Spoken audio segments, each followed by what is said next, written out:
Queridos amigos, sejam bem-vindos. Estamos iniciando agora mais um estudo sobre o Evangelho segundo o Espiritismo. Continuaremos a estudar o capítulo 28 da obra, a coletânea de preces espíritas. Item 5 do capítulo 28, as preces pelos doentes e pelos obsidiados. Começaremos agora a estudar a prece pelos obsidiados. Estamos caminhando aqui para o finalzinho do Evangelho segundo o Espiritismo já, né? Última prece aqui do Evangelho, prece pelos obsidiados. Essa prece é composta pelos subitens que vão de 81 até 84, e ela é uma parte bem longa desse capítulo, ela tem 25 parágrafos. 25 parágrafos divididos aqui em quatro itens, três preces e mais o prefácio. Hoje nós vamos até o parágrafo 8, que são os parágrafos aqui que compõem o prefácio da prece pelos obsidiados. Então vamos estudar por partes essa prece tão importante para nós espíritas. Vamos lá. Primeira parte, então, hoje, prece pelos obsidiados, o prefácio. Allan Kardec inicia esse prefácio nos trazendo uma definição. Ele vai dizer para a gente o que é a obsessão. E está nos dizendo que a obsessão é uma ação persistente que um espírito mau exerce sobre um indivíduo. Então, a gente tem um espírito que quer fazer o mal, que deseja fazer o mal, um espírito imperfeito, portanto, e ele começa a exercer um certo tipo de ação, um certo tipo de influência sobre um outro indivíduo qualquer.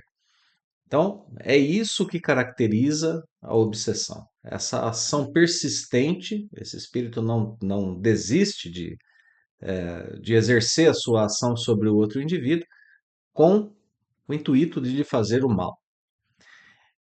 Na sequência, o texto vem dizer para a gente que a obsessão apresenta uma diversidade de características, né? Ela vai desde uma simples influência moral, desde aquele espírito que mal, né, que está exercendo influência sobre um outro indivíduo, e que isso é apenas entre aspas, né, está no nível de uma influência moral. O que que é uma influência moral? É aquela influência na qual o espírito aconselha, dá pitacos, dá alguns tipos de orientações, e muitas vezes, se a pessoa é médium, ela se sente envolvida por aquele espírito e muito inclinada em atender tudo que ele diz. Se ela não é médium, muitas vezes ela tem a sua médium ostensiva, né? Mas tem ali as intuições, como todos nós temos. Esse espírito pode orientá-la a ceder, muitas vezes, a seus maus pendores, a suas más inclinações, fazendo com que essa pessoa se desvie do caminho reto e muitas vezes se envolva com vícios sérios, com hábitos perniciosos, assim por diante, né? Então, essa é uma primeira característica da influência moral que muitas vezes não tem sinais exteriores. Ela fica no âmbito do pensamento e do sentimento do indivíduo que está sendo vítima, né, da obsessão. Depois, outros graus de obsessão, até isso que a gente vê ser chamado aqui, nomeado como perturbação completa do organismo e das faculdades mentais. Sim, o obsessor chega, de fato, a eh, tomar conta do organismo, das faculdades mentais, da vontade do indivíduo que ele está obsidiando em graus mais elevados da obsessão, inclusive tomando conta das suas faculdades mediúnicas. Então, veja, né, como que se identifica isso na mediunidade, principalmente na mediunidade escrevente, um só espírito se manifesta. O médium dá a comunicação de um espírito só. Bom, então aqui a gente viu até agora essa caracterização da obsessão em diferentes níveis. É claro que o estudo da obsessão demanda, né, um tempo, ele demanda para a gente ali uma certa frequência nas obras básicas de Kardec para a gente poder esmiuçar tudo isso. E aqui a gente tem pelo menos os princípios gerais para que a gente, para sermos orientados, né, para a gente saber com o que a gente está lidando, como identificar, né, como tratar e assim por diante. Então, continuando, no parágrafo 2, a gente tem os motivos, né? As razões pela presença desses espíritos malfeitores. Primeiro, porque eles estão mesmo aqui na Terra, né? Por causa da inferioridade moral dos habitantes terrenos. E notemos aqui que os habitantes terrenos são os espíritos que estão no plano espiritual, né? A gente encarna e desencarna e permanece aqui na Terra. Então, os espíritos maus estão em torno da Terra, ora encarnados, ora desencarnados, e quando desencarnados, são esses espíritos que nós estamos tratando aqui como espíritos obsessores nesse momento, porque, como eu disse, o estudo da obsessão é um estudo muito amplo.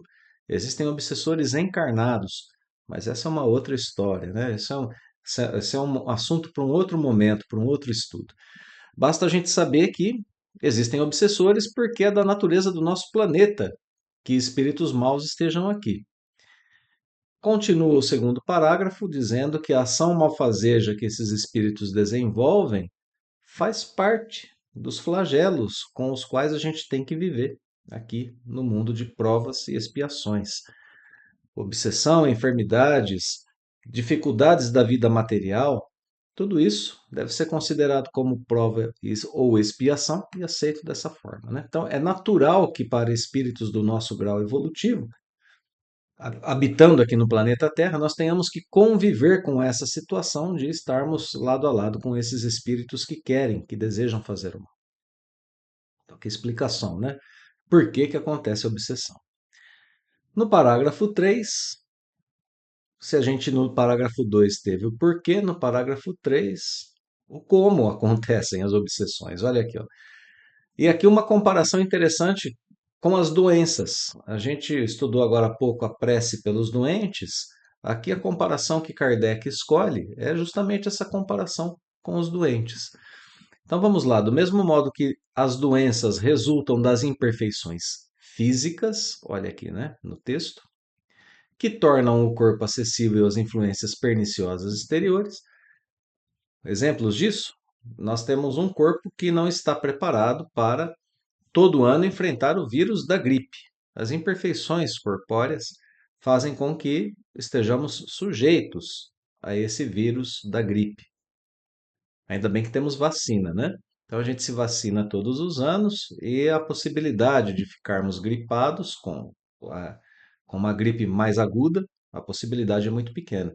Então, por causa da imperfeição do corpo, nós temos doenças que estão aqui no meio, no meio em que nós vivemos, no ambiente em que nós vivemos. A comparação com a obsessão é nesse sentido, né? Olha como segue o texto. A obsessão é sempre o resultado de uma imperfeição moral. Então, a imperfeição do espírito no seu sentido, no sentido da moralidade, nós não somos espíritos perfeitos na questão moral, temos as nossas más inclinações, pequenos vícios ou grandes vícios, maus hábitos e assim por diante. Então, tudo isso nos deixa sujeitos às influências de maus espíritos. É isso que dá acesso a um espírito mau. Tanto quanto uma imperfeição do corpo, dá acesso à ação do vírus da gripe, que foi o exemplo que eu usei agora há pouco, né? Não é assim que acontece. O espírito se apega na nossa imperfeição moral e começa naquele âmbito, né, da simples sugestão, olha, faça tal coisa.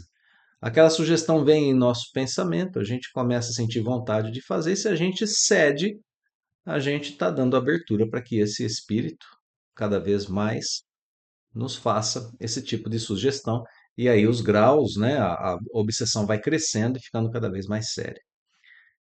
Então, olha aqui como segue o texto, né? A causas físicas se opõem forças físicas. Então, como é que eu trato o vírus da gripe? Com a vacina. A uma causa moral tem que se opor uma força moral. Como é que eu trato a obsessão? Agora que a gente já sabe como ela acontece, a gente precisa entender como tratá-la. Para preservá-lo das enfermidades, fortifica-se o corpo. Para isentá-lo da obsessão, é preciso fortalecer a alma. Necessário se torna que o obsidiado trabalhe pela sua própria melhoria. Tanto quanto a gente toma vacina, a gente vai começar a identificar quais são os nossos maus pendores, nossas más inclinações, nossos vícios, maus hábitos, maus pensamentos, maus sentimentos e começar a fazer com que eles sejam tratados e desapareçam, tanto mais rápido quanto a gente possa, né? Se a gente fizer isso, a gente não vai precisar recorrer a terceiros para estarmos livres de espíritos obsessores, né? Perdão. Mas quando a obsessão está mais grave, mais séria, quando é uma subjugação ou uma possessão, aí então, né, o espírito obsessor já tomou conta do nosso corpo, da nossa mente, do nosso sentimento. Aí a gente não tem mais vontade nem livre-arbítrio, e aí então, se a gente deixar chegar nesse grau, a gente vai precisar da ajuda de terceiros. Outros terão que interceder por nós para que essa obsessão seja tratada, né? Subjugação e possessão são os níveis mais altos, digamos assim, da obsessão. Então, até aqui explicações, né, sobre o que é, como acontece, como tratar o processo.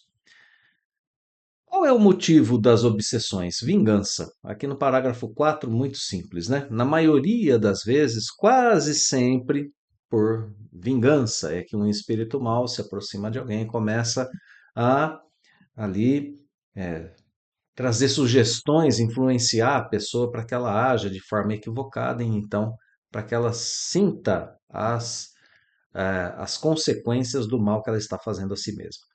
Eu deixo aqui uma observação, isso é quase sempre. Existem outros motivos que às vezes movem um espírito mal a esse tipo de atitude, né? De influenciar um outro indivíduo para que ele faça o mal. Mas, como eu disse há pouco, esse é um assunto profundo, a gente precisaria entrar, né, em detalhes sobre a obsessão para a gente entender outras causas dela. A gente vai deixar essa questão, né, para estudos futuros aqui mesmo no canal.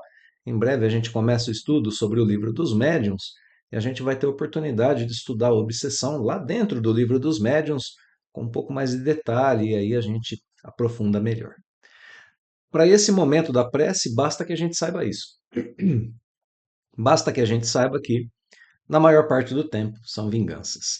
E para quem quiser aprofundar a partir de já, a partir de agora, olha aqui, ó, capítulo 10, item 6, capítulo 12, itens 5 e 6, vão nos dar uma ideia, algumas ideias para aprofundar esse caso da obsessão. Bom, então, vamos lá, seguindo o parágrafo 5. Algumas fases da obsessão sendo estudadas, né, por Allan Kardec. Nos casos de obsessão grave, aquele que é obsidiado se acha como envolvido, impregnado de um fluido pernicioso. Perdão, amigos. Um fluido pernicioso. O que é esse fluido pernicioso, né? Todos nós temos o nosso perispírito. E quando a gente, por exemplo, vai aplicar o passe em uma outra pessoa, o que está saindo da gente chegando a essa outra pessoa são fluidos próprios de um ser encarnado, dado que estamos encarnados, né? Então, é espírito, perispírito e corpo. O perispírito é uma parte fluídica que compõe um ser encarnado. O espírito está revestido do perispírito e está no corpo físico.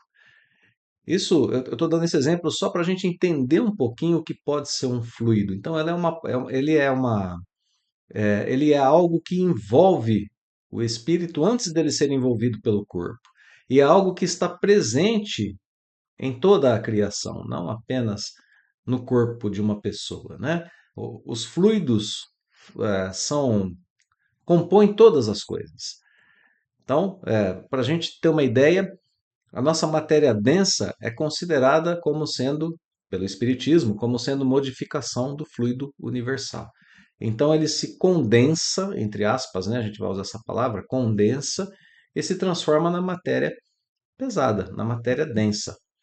Tudo que a gente conhece, tudo que a gente pode tocar, tudo que é sensível aos nossos órgãos perceptíveis, de percepção do corpo físico, tudo é fluido. Só que esse fluido existe também em níveis menos perceptíveis para a gente. É isso que está sendo dito aqui. É como se o espírito obsessor envolvesse o indivíduo a quem ele está obsidiando em seus fluidos que são movidos pela sua vontade, pelo seu pensamento, pelo seu sentimento. Ele envolve, ele impregna a pessoa com seus fluidos, né? Então, é um fluido pernicioso. Como quando o obsidiado está envolvido por ele, isso neutraliza e repele fluidos salutares, como os do passe, por exemplo. Então,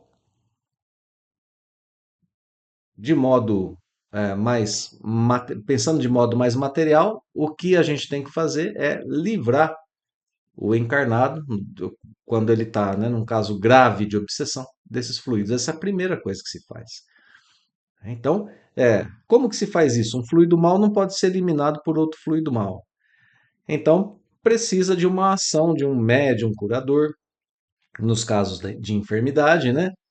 E no caso de obsessão, precisa de uma pessoa que possa fornecer a esse obsidiado bons fluidos.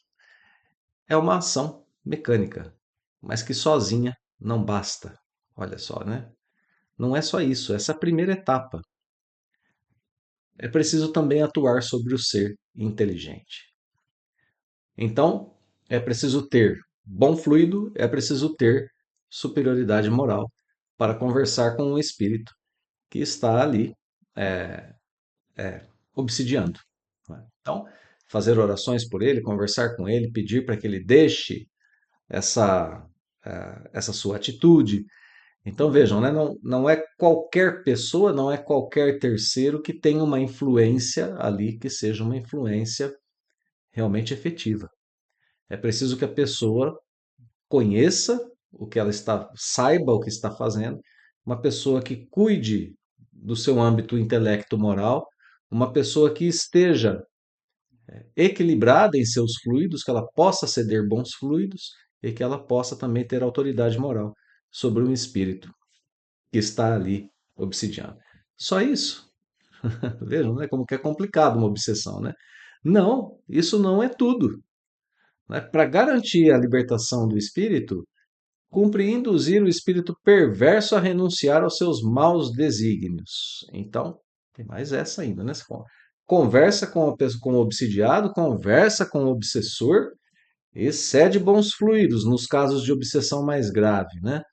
Então, é preciso fazer com que essa pessoa se arrependa, que ela deseje fazer o bem. Então, é um processo complicado e muitas vezes um processo demorado, esse de desvencilhar esses espíritos que estão nessa relação de obsessão. Bom, então a partir daqui, né, a gente tem assim uma boa visão panorâmica sobre o quadro da obsessão e uma boa visão sobre aquilo, já uma boa ideia sobre aquilo que a gente precisa fazer para conseguir combatê-la, né? Parágrafo 7. Vamos lá, penúltimo parágrafo, né? Parte final aqui do estudo de hoje. Parágrafo 7 e 8 para a gente encerrar o estudo de hoje. A tarefa é mais fácil quando o obsidiado, compreendendo a sua situação, presta o concurso de sua vontade e de sua prece. Então, ele compreende que está obsidiado, é claro, né? Que naquele grau mais alto da obsessão ele não vai ter condição disso, né? Precisa mesmo da influência de um terceiro. Mas quando ele está em graus que ele ainda domina a sua vontade, ele ainda tem o seu pensamento à sua disposição, né? Comanda seu corpo e vive um grau menos elevado da obsessão, através da sua própria vontade, das suas preces, ele domina os seus sentimentos, as suas atitudes, os seus pensamentos e aos poucos vai se libertando dessa influência má. É como uma amizade ruim, se a gente quiser pensar assim, né? Sabe aquela amizade que nos envolve, aquela amizade que nos leva para maus caminhos? E aí a gente precisa, em um certo momento, se desvencilhar daquela amizade, né, que é perniciosa para a gente. A gente precisa ter consciência de que aquilo não está nos fazendo bem. E a gente precisa mudar os nossos hábitos, mudar os nossos pensamentos, orientar um pouco melhor os nossos desejos. Com a obsessão é a mesma coisa, porque aqui a questão é exatamente a mesma. É uma amizade com um espírito que nos quer o mal. Então, por que manter isso?